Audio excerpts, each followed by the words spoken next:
Hey, welcome back fight fans, Will here once again for another fight card prediction. We're going to be breaking down UFC on Fox 28 or UFC Orlando, Stevens versus Emmett from down in beautiful Orlando, Florida, with an overall pretty solid Fox card. I think the Fox cards have kind of weakened a little bit and they're moving the bigger fights to the pay-per-views. Hopefully that's what they should be doing, but overall there's some like 13 fights in this card. I think the UFC Fight Pass prelims are really solid with good fights. And overall I just think it's a really solid fight card. Coming off last week was not my best week picks wise. Like I said last week, I'm probably going to regret picking Yancy Medeiros. I don't regret it, but I should have went with my gut feeling with Cowboy. And then Cowboy kind of saved my night on DraftKings. Had a little loss there, but nothing that bad. And I ended up having a good night winning. He won a bet for me, hit plus money over here, which I couldn't believe, and I hit that. So not too bad.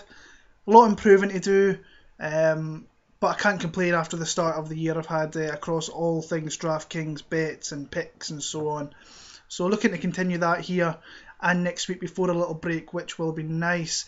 More subscribers are just piling in. You guys are awesome, so just keep it going. Let's get to 2,000 as quick as we can, then we can set a new goal and see if we can break down that barrier and come through that. My league's still down there if you want to play UFC Pick'em.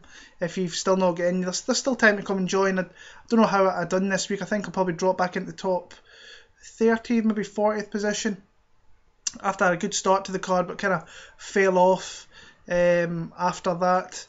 But overall, as I say, happy to start off the year and start talking about this fight card here. Last thing I'll plug is just my podcast, MMA Huddle with me and John, which I filmed earlier on and recorded earlier on, I should say.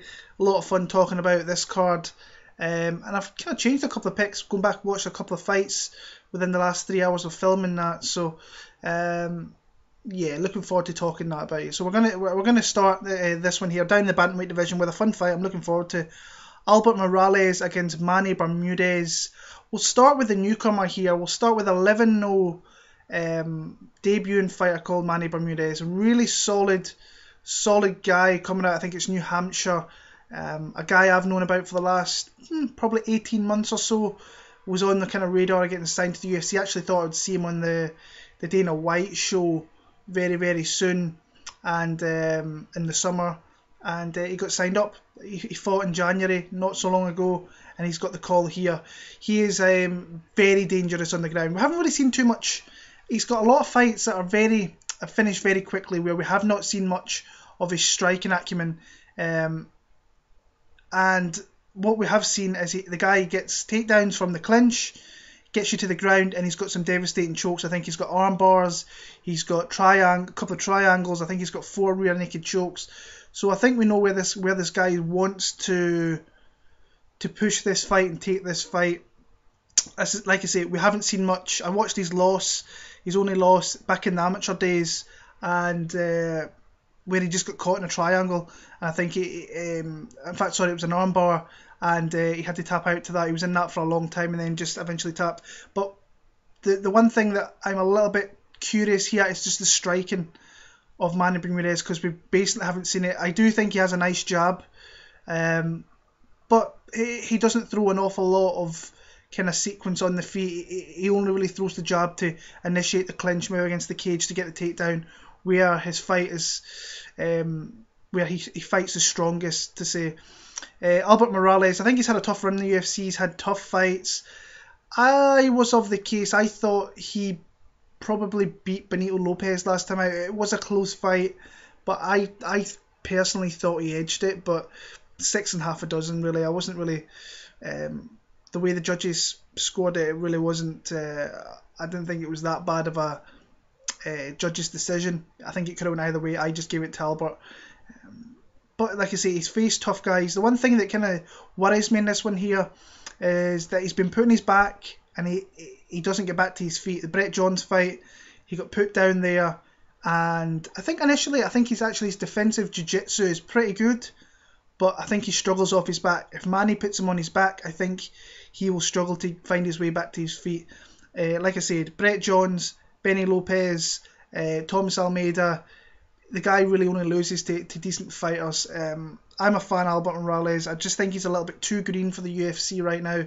I think a stint outside the UFC in the locals, fighting the California shows or whatever, and then potentially a few years getting back to the UFC would do him a world of good.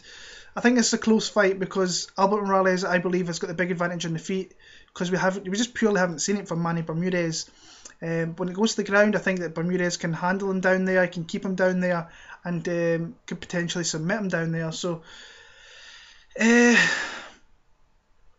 think I'm going to go with a newcomer here. I think I'm more confident in picking Manny Bermudez, being honest. But I do think it's a close fight. I think Manny, during the entirety of the fight, finds a way to put Albert on his back, and then kind of win the fight and win rounds through that. So I'm actually going to go with Manny Bermudez via submission. I think he's that good on the ground. His top position and top control is really good that he could find a submission. Saying that, Brett Johns didn't find a submission on him. He just kind of held him there. Couldn't really advance position on him all that much. So maybe it's a little bit of a stretch here. But I'm going to pick the newcomer. I'm a little bit confident in him. I think he's got enough here to get the job done against Albert Morales. So Manny Bermudez, I'm going to go a second round submission there. Flyweight division, Eric Shelton against Alex Perez. Looking forward to seeing Alex Perez again. I thought he really impressed me in that fight with Carl's John De Thomas. I thought that he just looks a solid overall fighter. Comes from Team Oyama, a camp I really like at the minute. I like the way the fighters look. I know they're coming off a loss with Chito Vera, but I just like the camp as a whole. I think it's a really solid camp, and it's a camp that's slowly but surely getting better and just making waves in MMA and the UFC. Eric Shelton fights very close. He's a fighter I like to watch. I think he's got a lot of skill, but I don't think he's as confident in his skills as what he should be. I think he's a good fighter, but and I thought he did really well in the show. He's come into the UFC. He lost a close split to Pantoja and lost to Jared Brooks. Then went out and beat Janelle Lauser. He had all the ability there to really beat Lauser. Lauser has really bad takedown defense, and he will allow you to take him down and beat upon him. That's what Eric Shelton did. Alex Perez, I just think he's got more gas. I think he's got he can go. He's a really good grappler. I just think he puts it together all around very, very well. This is another step up for him here, facing someone like Eric Shelton, who is a tough guy who is going to fight close. But I think in these close rounds, Alex Perez is going to do just enough to win these rounds. I really do. I think he will get takedowns, and I think he will hold dominant positions on the ground during the 15 minutes. But I do see Eric Shelton win the round. So I think this has got a split decision written all over it for me. Looking forward to seeing both guys, especially Alex Perez. I am going to pick him via 29-28 split decision. Moving on, bantamweight division. Hani Yahya against Russell Doane. I thought Russell Doane was maybe done in the UFC. I'll be honest with you. I thought once he come off that loss to Mirsad Bektic, that maybe get another fight and he potentially lose and be outed in the UFC. Came in and knocked out Kwang Ho Kwak with a beautiful finish. A really decent finish that may regain his confidence and believe that he should still be in the UFC and he should, like he should be. I think he's a guy that the UFC value a little bit. He did them a favour against Mirsad Bektic, so this is probably why he's getting the ultimate chance, another chance to fight on in the UFC. And but he needs to win this fight here. If he loses this one here, he's lost 4 of his last 5. You can't really keep fighters like that around for too long, in my opinion. Hani Yahya is a guy. He's a fighter that just he frustrates me a little bit because he's got a lot of skill and a lot of talent, but he's got bad conditioning, bad cardio. But he has definitive skills which win fights. He has a great ground game, great control game. So if he gets your back and gets the triangle in, he sinks that in, and you're really hard to manoeuvre yourself away out of that position. The way I kind of see this fight going, a flip-flopping in this fight big time. Initially the thought was Rani Yahya, then Russell Doane was the pick. And I think I'm going to stick with Russell Doane. I think he initially kind of gets away from the bad start. I think that Rani will have a good start. Will get him to the ground. I think maybe will work him for the first round. But in rounds 2 and 3, I can see Russell Doane come in and with the superior conditioning and the cardio. I think he's the better striker as well if he puts it all together.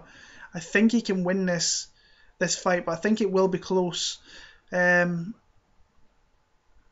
little bit going back and forward, I must admit. Not a confident pick at all. Will probably be in my least confident picks list. But I'm going to pick Russell Doane via decision. 29-28 decision. Light heavyweight division, Sam Alvey faces off against the debuting Marcin Prachino. Sam Alvey is one of the worst guys to watch fights on. I pretty much refuse to kind of do it now because his fights are terrible, and I'm not wanting to waste my time watching guys like that who just don't do an awful lot, look to counter punch. There's no activity from him, and he's just not a great fighter to watch, period. Prachino here, exciting guy. I think he's got a lot of holes in his game, but I think in a matchup like this, he could have a lot of fun in, and he could look good in. Comes from a karate background, lots of fights out there. I think he's got over like 400 karate fights.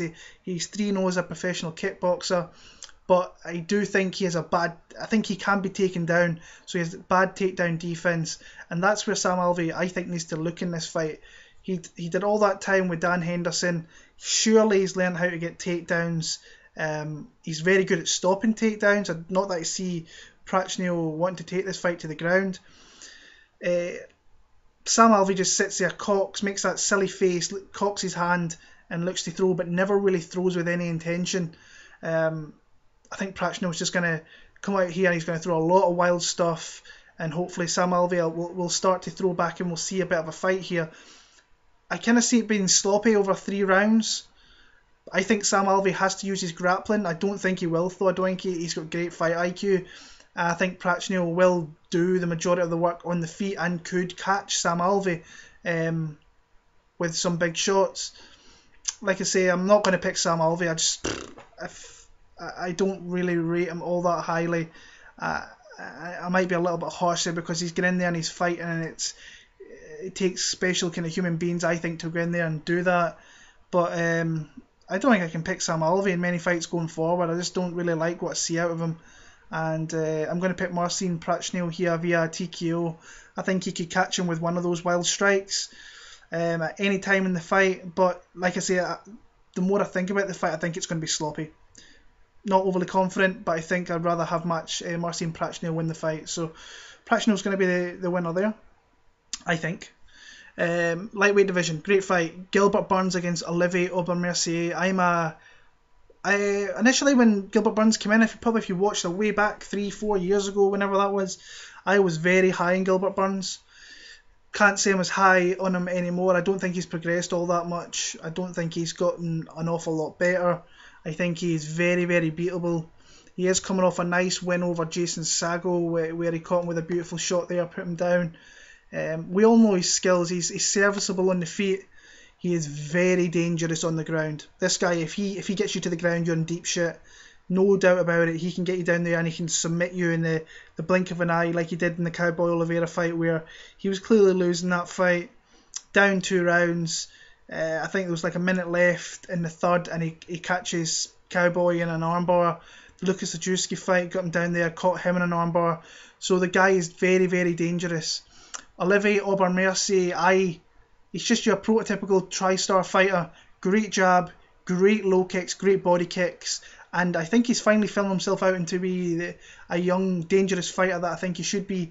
He's on a 3-fight win streak, coming off a win over a split decision win over Tony Martin, the guy with the same surname as myself there. I don't know how I nearly forgot that, but yeah, he's coming off a win, a very close fight there.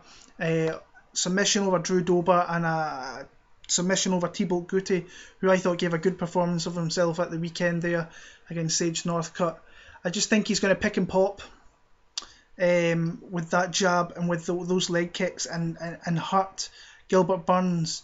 I think if it goes to the ground, gets interesting. I think Mercy's talented on the ground, though. I think he's got some skills down there, but he doesn't want to be playing around with Gilbert Burns down on the mat. It's just not where this fight needs to take place. he needs to keep this on the feet, and he needs to outstrike Gilbert Burns. I think Burns has some deficiencies with his cardio as well. So in saying that, I like Olivier Aubin Mercier. Fight long, fight off the jab, fight off the leg kicks. Just don't go to the mat, and I think he wins the decision. So Aubin Mercier, I think he could get a TKO in round number 3, but I'm more confident in picking the decision there. So OAM be a pretty much a unanimous decision. Moving on to the Fox prelims here in the welterweight division with Ben Saunders, Killer B against Alan Jouban. Not confident in this pick, but I think Alan Jouban should win the fight. I think on the feet he is the better striker. I think he can fight to a game plan as well. We've seen that in the Mike Perry fight, where he can fight at a distance, pick and pop shots like I was mentioning before, with a nice jab, with leg kicks. The one thing that worries me with this guy, and I don't think I'll ever pick him, bet him ever again, is his chin. I think his chin is non-existent. I think he gets put down with easy shots. But in saying that, he's against Ben Saunders here. When has he ever been known to really hurt somebody on the feet with his striking? The one place I am a little bit concerned about Alan Jouban, if he gets caught in the clinch with the big knees and the big long limbs of Ben Saunders. Of course, once it goes to the ground, Ben Saunders is always dangerous down there with he's one of those 10th planet guys, jiu-jitsu guys, very dangerous. I think Alan Jouban's actually one of those guys as well. So very dangerous, uses the rubber guard very, very well. So you have to be careful with stuff like that. I don't think Alan Jouban will want to go to the ground with Ben Saunders, because that just gives him an opportunity to win. I think he's clearly the better striker. He's the faster striker, better hands, better combinations. I think he fights smarter when he kind of fights and just pops at a distance and moves and then keeps doing that. But Ben Saunders will pressure him, and he will come forward, which will give opportunities for Alan Jouban, I think, to put down Ben Saunders. But I don't think he will follow it up by going into the guard of Ben Saunders. So in saying that, I think it'll be a 3-round decision. I think that Jouban will try and fight smart, try and get this W back on the win column, because he is on a little bit of a streak of losing fights at the minute. So I'm going to pick Alan Jouban via decision in that one there. But yeah, can't say I'm overly confident in Alan Jouban, because his chin is, I think it can easily get hit, but don't think Ben Saunders has the tools to really hurt him with that. Women's strawweight division, Angela Hill against Maryna Moroz. A fight, honestly, I don't have a hell of a lot of interest in. I think Moroz is, after an initial burst in the UFC where she submitted Jojo, she's just kind of fizzled out. She tries to use her boxing, tries to use her length, and fight at distance, but there's not much. She doesn't throw an awful lot. She throws very sparingly. She doesn't throw nearly as much as which I think she should. Like I say, I think she fights at distance, but I don't think she uses it overly well. But overall, she is a kind of dangerous fight. You have to be careful. You can't really underestimate her in any way whatsoever. She has won fights in the UFC against not good girls. I don't think Angela Hill is overly that good myself. I don't think she's that good at all. But the one thing that, when I was watching a couple of fights of these girls, the one thing that I liked from Angela Hill was she throws more, and she will be at a reach disadvantage here, but she does throw a lot of output, and I think that will show well in the judges' eyes. I think she can mix up a little bit as well. I think she could probably take down Moroz if she wanted to. Not that I think she will, because she is predominantly a striker. She's shown that she's tough. The Ansarov fight, she was shown she was tough. The Andrade fight, she showed she definitely went levels up on her game since her first UFC stint, but I still don't think she's that great a fighter, and it's a fight I'm really not interested in a whole lot. I will pick Angela Hill for the simple reason I think that she has more output, and she will use it to her advantage here. So another decision victory for Angela Hill here. Women's bantamweight division matchup that really intrigues me: Sara McMann against Marion Reneau. Sara McMann is a front runner, very much so a front runner. If she is up on you early and she has you against the back foot, you're in trouble, and she will put it on you. Now, she is coming off a loss, which I'll talk about in a second. Before that, she was coming off wins over Alexis Davis, who was coming back after having her first child, which I'm sure for a woman fighter must be very, very tough. She didn't look in great shape, and she just didn't look like she was ready to be back in there, in all honesty. Wins over Gina Mazzani, she's trash. She's not that good at all, being 100% honest with you. And Jessica I don't think is that good. So she does lose to really good fighters. So like Miesha Tate, she lost to. Amanda Nunes, she lost to. Those are good fighters.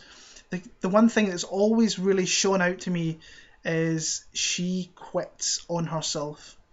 And the earliest I seen this was the Miesha Tate fight, where Miesha put her against her back and she just quit. She stayed on her back, didn't look to get back to her feet one bit, and she settled for position.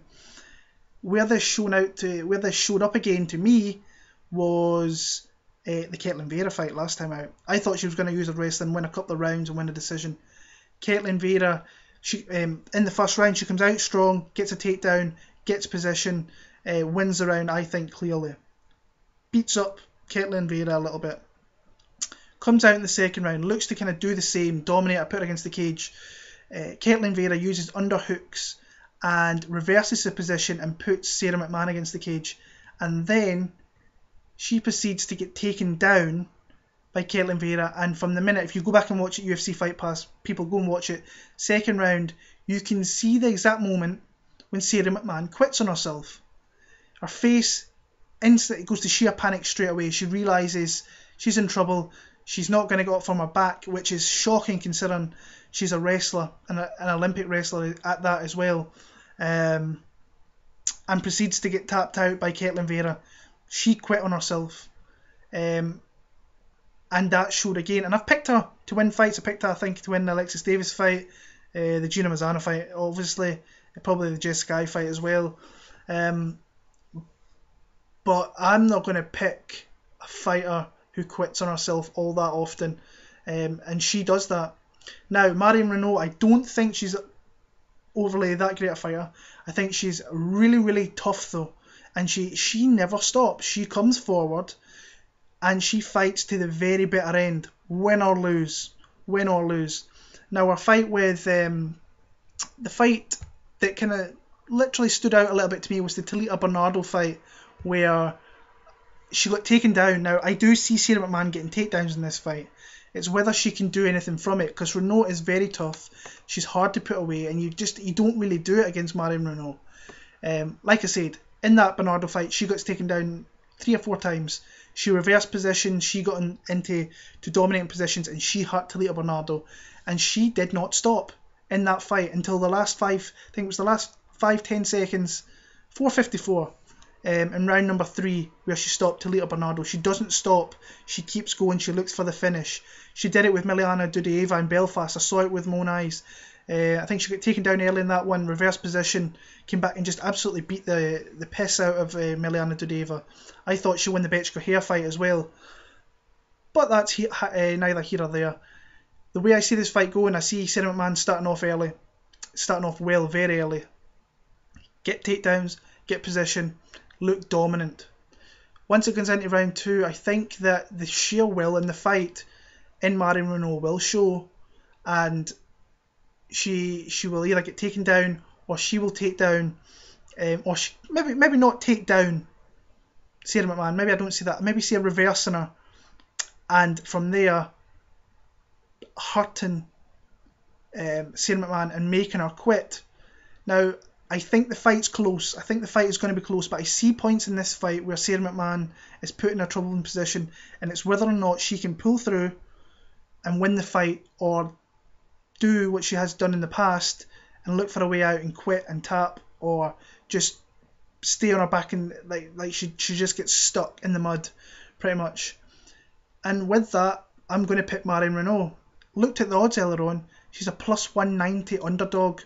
I think that's disrespectful in my opinion. Sara McMann is minus 210.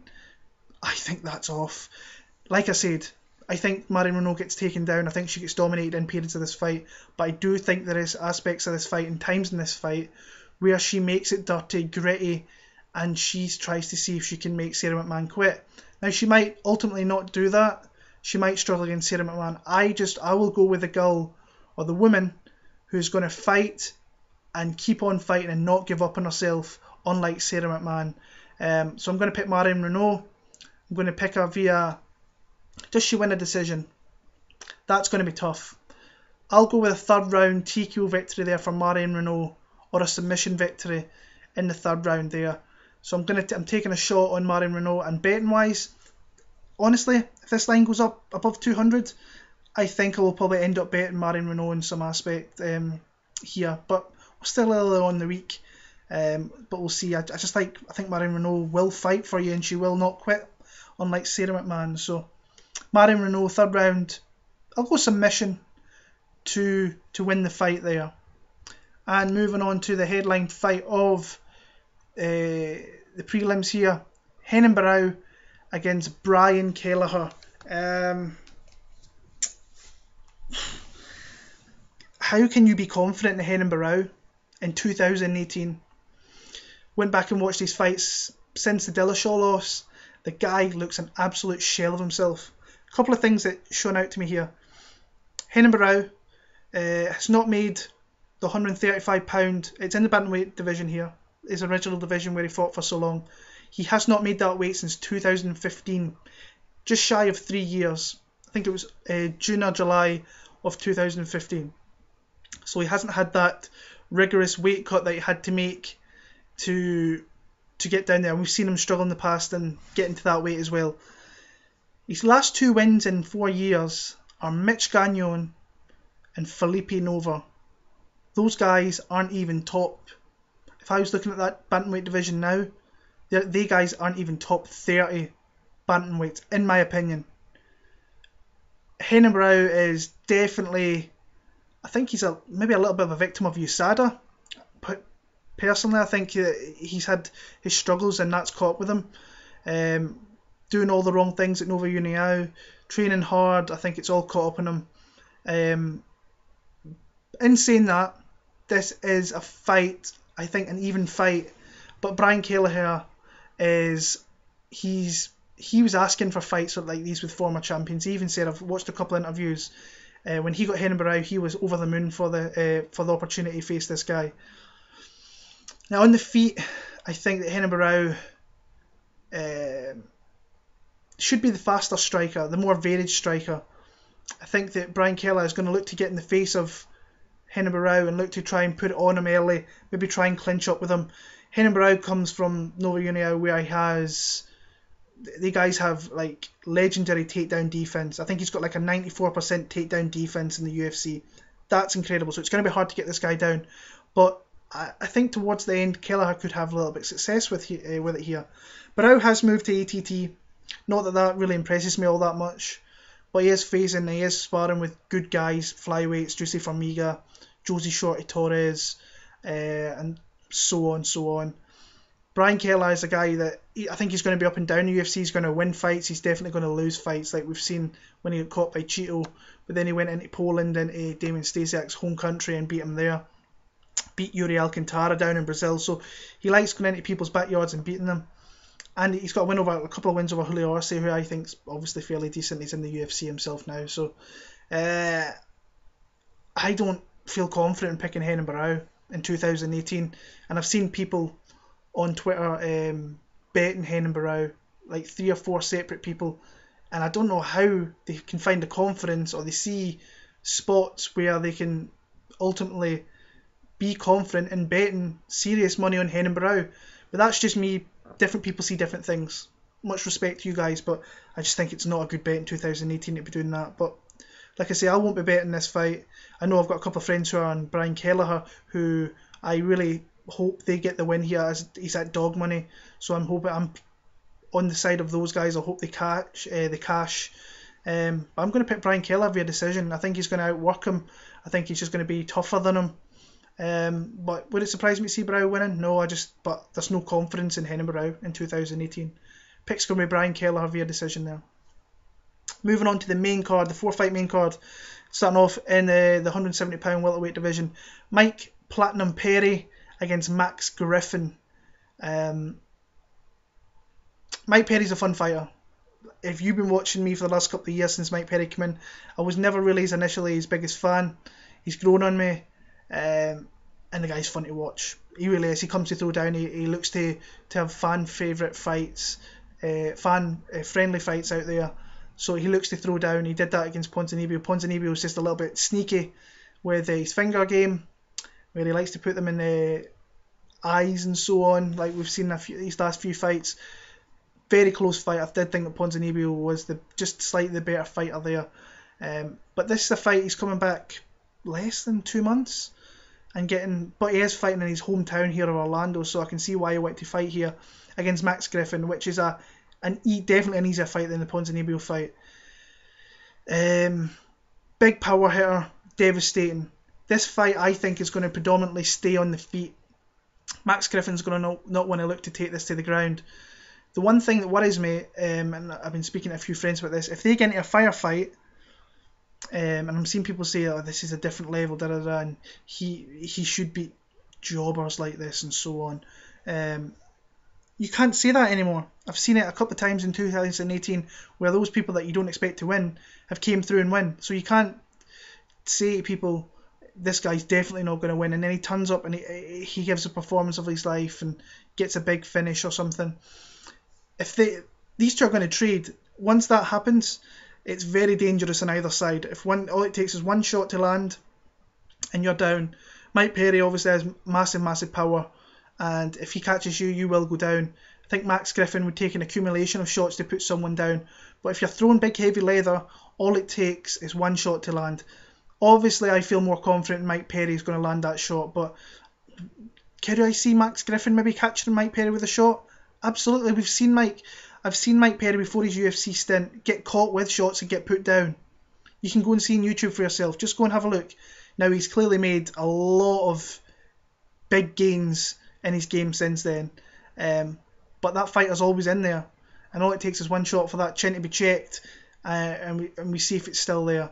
I like Mike Perry. I think there's a reason he's got this opponent. There's a reason he's such a high favourite. I think he's minus 350 in some parts. I've seen minus 260 actually in the UK earlier on tonight, which was a little bit surprising. I'll be staying away from the fight, I think, not unless it's a parlay piece, which I'm looking at for a few guys, but we'll see.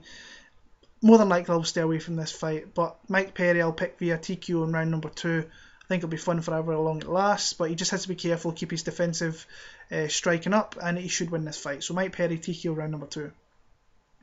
Light heavyweight division, OSP, Ovince and Preux against Ilir the Sledgehammer, Latifi. Interesting fight. Which OSP is going to show up? That's one thing I've got little notes on my computer that I always look at, which guy is going to show up. Is it the guy that sometimes comes in there and starches people? Is it the guy that just doesn't show up, like we've seen in the Uzdemir fight, the Jimmy Manoa fight? Latifi, the one thing I like about Latifi is he gets fights to the ground. Now, the one thing with OSP I like that he's very dangerous down there and he's very creative with his submissions. We've seen that with the Von Preux choke, or whatever they call it, the Von Fleu choke, which he's called the Von Preux choke. But yeah, I think on the feet, Latifi is going to want to use his strikes to enter the clinch and try and look to get a hold of a body lock and get this fight to the ground, which I think he will do. He did it against Tyson Pedro. He caught like single legs taken down there. OSP's at obviously a different level than what Tyson Pedro is, but I still think that Ilir Latifi can get takedowns on this guy. I think it's going to be a sloppy fight. I don't think it's going to be overly technical, not that great. But I see Ilir Latifi getting takedowns at some point in this fight. Like I say, I'm not confident in this fight. The pick in this fight, Ilir Latifi, honestly, about a week ago, he kind of interested me in a bet. He was plus 115. I think it's plus 100 now. So he's still at dog odds if you want to bet that. I think I'll be staying away. But how I see Ilir Latifi winning, pretty sloppy decision via takedowns. But would it surprise me if OSP caught a submission? Maybe a little. But I feel more confident in picking Ilir Latifi here. Also been hearing that OSP's been ill. He had a little bit of flu problems, I think, last week. So whether that makes a difference this week's a different thing altogether. But I'm going to pick Ilir Latifi via decision. Co-main event of the night, Jessica Andrade against the Tiny Tornado, Tecia Torres. This line, by the way, is disrespectful off the get-go. I checked out before I came on here. Tecia Torres is plus 255. She should never ever be that high. I think she should be the dog, but not at plus 255. I just don't think she is. I think this fight's going to be close. Put it that way. I think it's very disrespectful, the odds there. But I see a lot of people on Jessica Andrade, and I think that's kind of recency bias from what she did to Claudia Gadelha. She brutalised Claudia Gadelha in that last fight. She really put a beating on her. Something you don't really see that much in the women's fights is brutal beatings like that, and it was tough to watch at times. But Jessica Andrade showed she is determined. She's wanting to get that shot at that title again. She wins this one, she puts herself right in line, I believe. But I don't think she's going to have it easy against Tecia Torres. People are seriously writing off Tecia Torres far too easily, in my opinion. People are saying Jessica Andrade is the bigger fighter. That's not true. They're both the same size. Will she be stronger than Tecia Torres? You would have to believe so. But Tecia Torres, she can fight at distance. She can beat you with long range striking. Now, by saying long range striking, let's remember she's like 5 feet tall, so the reach is not overly there. But she can use side kicks. She's used oblique kicks, and she's fought at distance. She's fought different game plans as well. I think she's a good game planner. We've seen her when she was back fighting at ATT. Not that she's there anymore. Fight to game plan. So Angela Hill, she didn't really want to strike with her. She went in there and literally just went in there, takedown in Mexico, kind of blanketed her pretty much for 15 minutes of that fight. In that fight with Rose Namajunas, I thought she won that fight. I thought her leg kicks were very efficient, and she should have won that fight in my opinion. I thought she should have got the decision, but it was a close fight. It went the other way. It is what it is. In the fight with Michelle Waterson, I thought she controlled the fight very well. She did get taken down a few times, which is something I think Jessica Andrade needs to be careful with. But Jessica Andrade in the past has taken people down and been submitted. Marion Reneau jumped on a submission there, so that's something. Not that Tecia Torres is a born finisher, but